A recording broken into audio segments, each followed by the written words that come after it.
Hello friend, आप सभी का हमारे यूट्यूब चैनल ब्राइट बुद्धि में आप सभी का स्वागत है। तो आइए आज हम पढ़ेंगे अध्याय 10।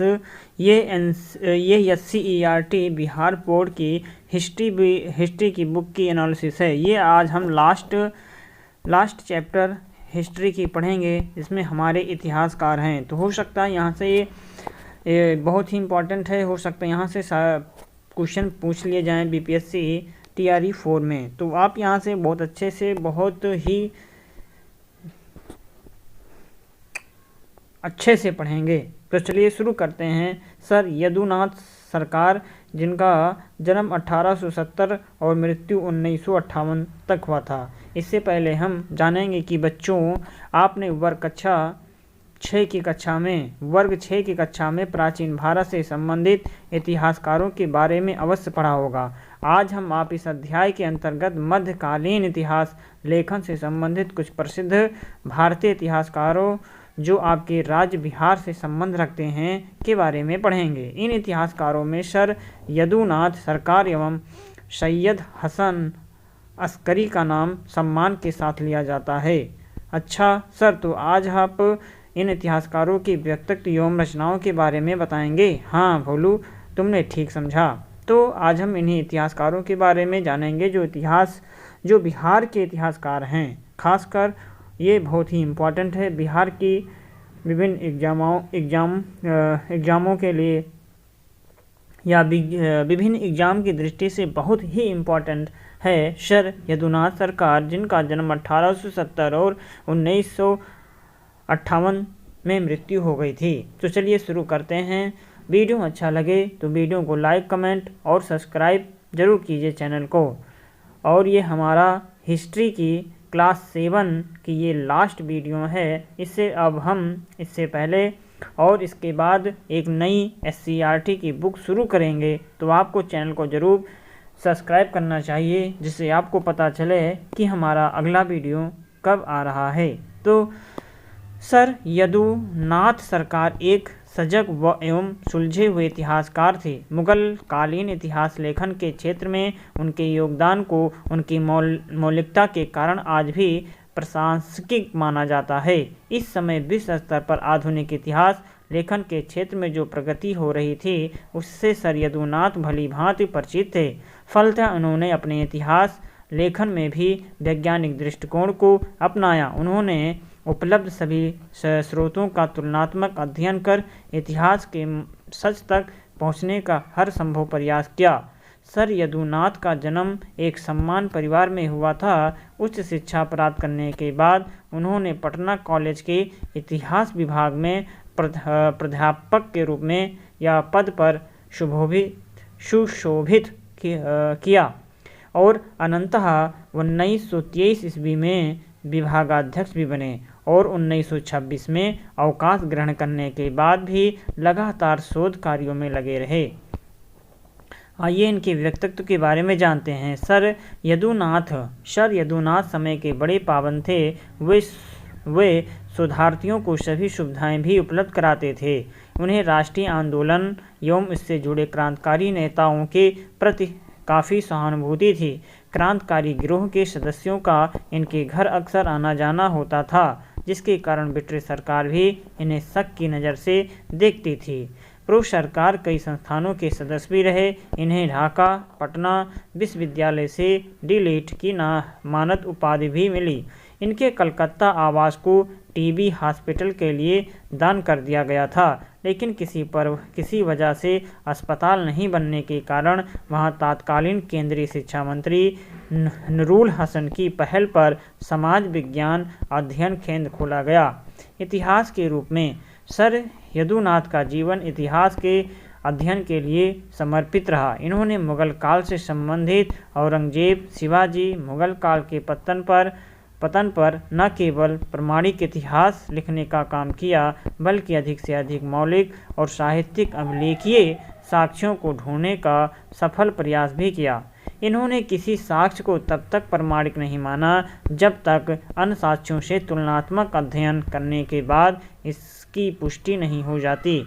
इस कार्य के लिए सर यदुनाथ ने कई भाषाओं का अध्ययन किया।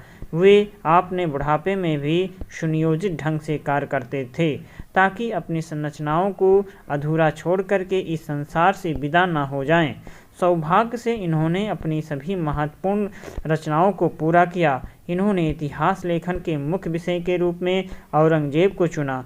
यद्यपि शुरू में इनका रुझान 1857 के विद्रोह पर था और कई अंग्रेज इतिहासकार फारसी स्रोतों के आधार पर हिंदू मुस्लिम इतिहास पर काफ़ी कुछ लिख चुके थे और इस तरह सर यदुनाथ के आनंद को विषय नया नहीं था। यदुनाथ के अध्ययन का विषय नया नहीं था, लेकिन इनके अध्ययन की पद्धति तत्कालीन ब्रिटिश इतिहासकारों से अधिक विकसित थी। इन्होंने औरंगजेब का इतिहास 5 खंडों में लिखा। इसे लेखन में करीब 25 वर्ष का समय इन्हें लगा। औरंगजेब पर लिखने के बाद सर यदुनाथ ने इरविन के अधूरे कार्य को पूरा किया और ये पुस्तक लेटर मुगल्स नाम से छपी, जिससे 1739 ईस्वी तक इतिहास में वर्णित है। इनकी एक अन्य पुस्तक fall of the Mughal empire है और इस पुस्तक को लिखने के बाद अपनी राष्ट्रभक्ति की भावना को अभिव्यक्त करते हुए इन्होंने सरदेसाई को पत्र लिखा। मैंने इस पुस्तक को रोशनाई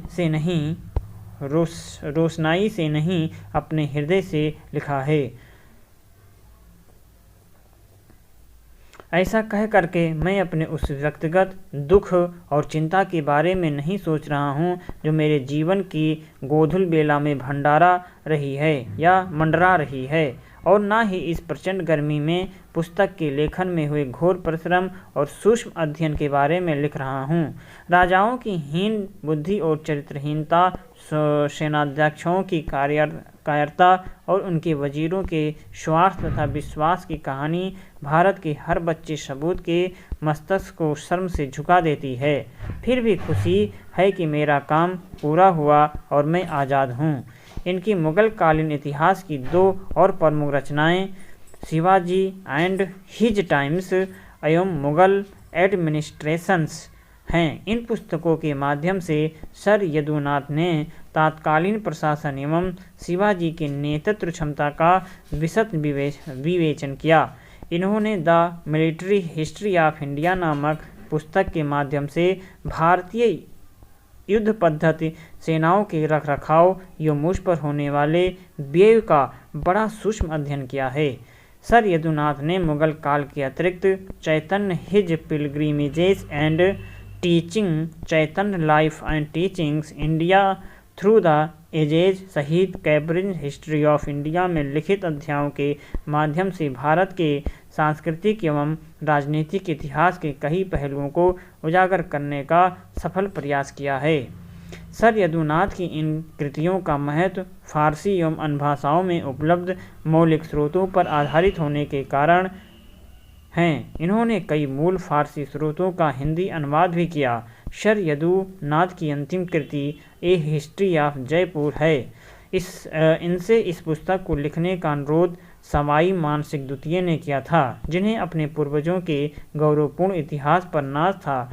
सर यदुनाथ ने राजमहल के पोथी खाने में उपलब्ध स्रोतों एवं साक्ष्यों के आधार पर जयपुर इतिहास लिखा और इस राज माता गायत्री देवी के प्रयास से प्रकाशित कराया गया। इस प्रकार हम देखते हैं कि मौलिक स्रोतों के तुलनात्मक अध्ययन को अपने इतिहास लेखन का आधार बनाने के कारण ही सर यदुनाथ को आधुनिक भारतीय वैज्ञानिक इतिहास लेखन का जनक भी कहा जाता है। इन्होंने पहल आलोचनात्मक इतिहास लेखन का भी कार्य किया। इन्होंने इतिहास के लेखन में समकालीन एवं प्रमाणिक स्रोतों को ही आधार बनाया। इनका सिद्धांत था कि बिना दस्तावेज के इतिहास नहीं लिखा जा सकता और सर यदुनाथ सरकार इतिहास लेखन के लिए भूगोल की भी जानकारी आवश्यक मानते थे। इनका मानना था कि इतिहास लेखन में विज्ञान की तरह वस्तुनिष्ठता नहीं आ सकती। फिर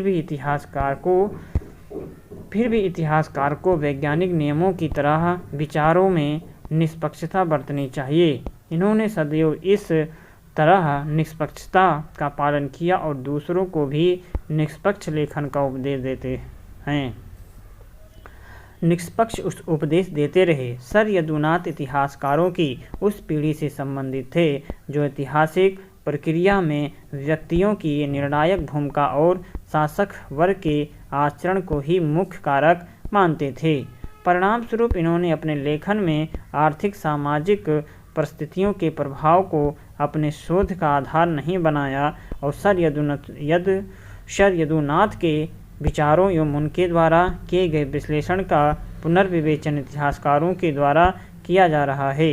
निष्कर्षतः हम देख सकते हैं या कह सकते हैं कि मूल स्रोतों के अध्ययन और इतिहास लेखन के माध्यम से मध्यकालीन इतिहास में बौद्धिक जगत को परिचित कराने के काम में सर यदुनाथ का महत्वपूर्ण योगदान हर समय याद किया जाएगा।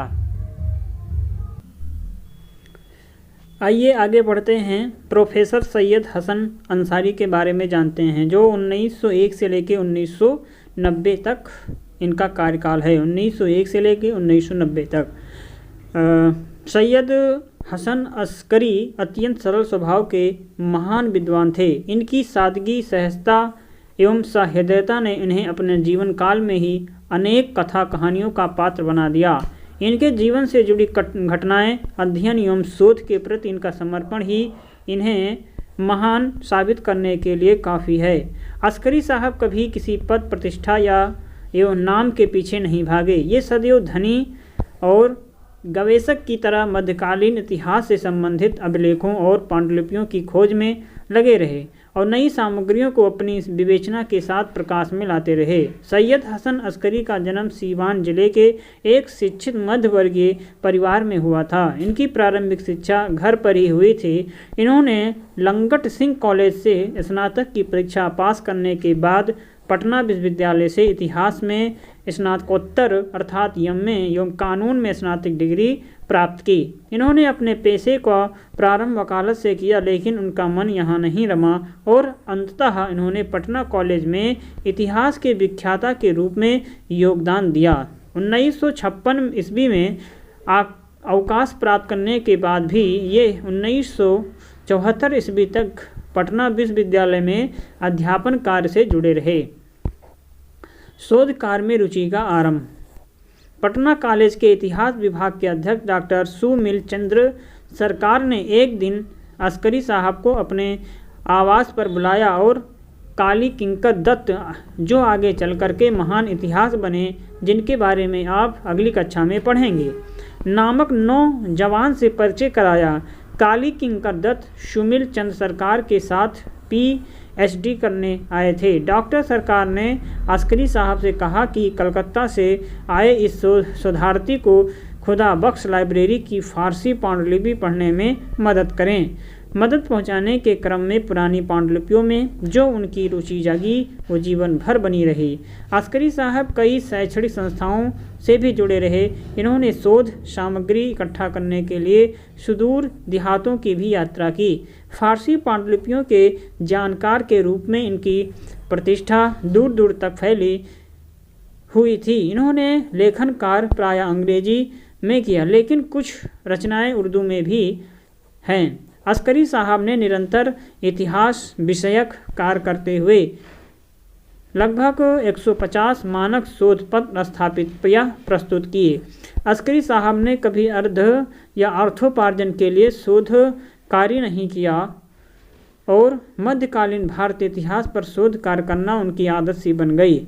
मध्यकालीन भारतीय इतिहास के शोधार्थियों के लिए वे स्वयं स्रोत की तरह थे और पटना के मध्यकालीन बिहार से संबंधित किसी गली एवं कुएं, मंदिर, मस्जिद की प्रमाणिक जानकारी वे सहज ही प्रदान करते थे।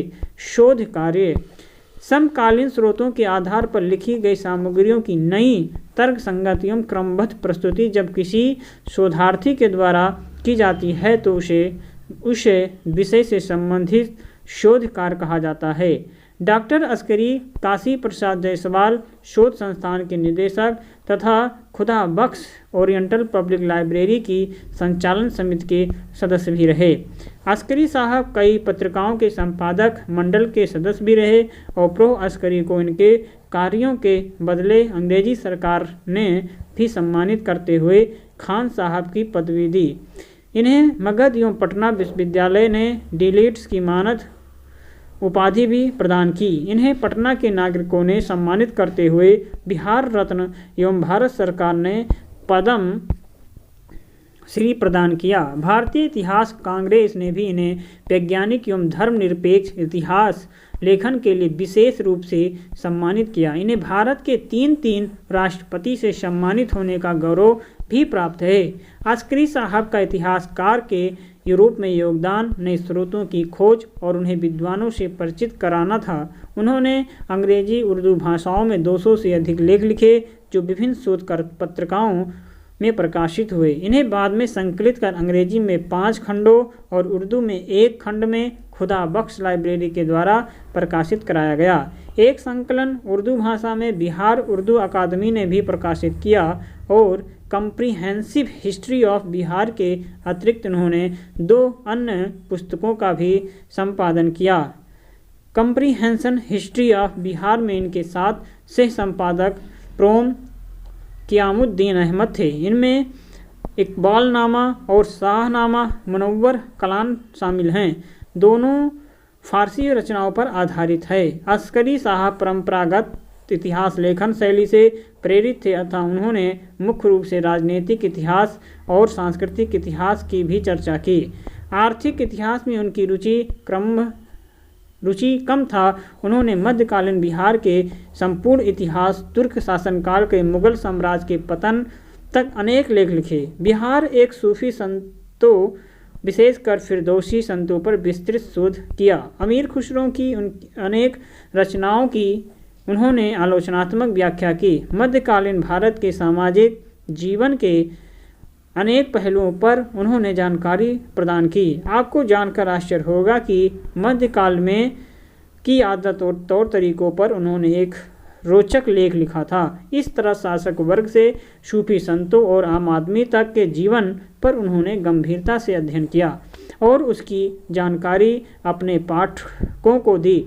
अनेक स्रोतों, पांडुलिपियों और पुरानी रचनाओं की खोज, उसका गहन अध्ययन करके उस पर लेख लिख करके अस्करी साहब ने इतिहास लेखन और इतिहास की समझदारी को समृद्ध बनाया। इससे भी महत्वपूर्ण योगदान उनका ये रहा कि उन्होंने इतिहास लेखन में वस्तुनिष्ठता के प्रति पूरी ईमानदारी बरती। उन्होंने स्रोतों में उपलब्ध सूचनाओं को इतिहास के छात्रों और शोधकर्ताओं के समक्ष रख करके उन्हें शोध और अध्ययन के लिए न केवल प्रेरित किया बल्कि उन्हें इसके लिए सामग्री भी उपलब्ध कराई। फारसी भाषा के स्रोतों, अभिलेखों, फरमानों के अध्ययन और विश्लेषण में उस अस्करी साहब की दक्षता अद्वितीय थी। सबसे बड़ी बात तो ये है कि उन्हें अपने ज्ञान पर कोई अहंकार नहीं था। वे अत्यंत सरल व्यक्ति थे और हर छात्र और शोधकर्ता की सहायता और मार्गदर्शन के लिए तत्पर रहते थे। मानवता के प्रतीक। प्रो अस्करी एक महान इतिहासकार होने के साथ साथ मानवता के सच्चे प्रेमी भी थे। इन्होंने अपने निधन से पूर्व अपने बच्चों से उनकी मृत्यु के बाद होने वाले रीति रिवाजों पर खर्च करने की मनाही की थी। उन्होंने अपने बच्चों को यह भी कहा कि अगर ये मंजूर न हो तो अपनी क्षमता के अनुसार 40वें के दिन गरीबों को खाना खिला दें और यदि हो सके तो किसी अनाथ बच्चे को पढ़ाने का खर्च संभालें या किसी विधवा की शादी पर खर्च करें। भीख मांगने वाले चाहे वो किसी भी धर्म के अनुयायी हों, विकलांग बच्चों को उन्हें आर्थिक सहायता प्रदान करें। इस प्रकार कहा जा सकता है कि प्रो अस्करी जितने बड़े इतिहासकार थे उससे भी बड़े सरल स्वभाव के, मानवता के भी प्रेमी थे। इसी के साथ SCERT क्लास 9th की जो बुक है आज से समाप्त होती है। ये हमारा लास्ट वीडियो है। SCERT क्लास 7th की हिस्ट्री की ये लास्ट वीडियो है। अब हम मिलेंगे एक नए वीडियो के साथ और वीडियो अच्छा लगे तो लाइक, कमेंट और शेयर जरूर कीजिए और तथा चैनल को जरूर सब्सक्राइब करके बेल घंटी बजाएं जिससे हमारा अगले पाठ का या अगला बुक हम कब पढ़ाएंगे, इसकी वीडियो की जानकारी आपको तुरंत मिले। और वीडियो अच्छा लगे तो लाइक कमेंट शेयर जरूर कीजिए। तो अब हम मिलेंगे एक नए बुक के साथ, तब तक आप पढ़ते रहें, मस्त रहें। नमस्कार।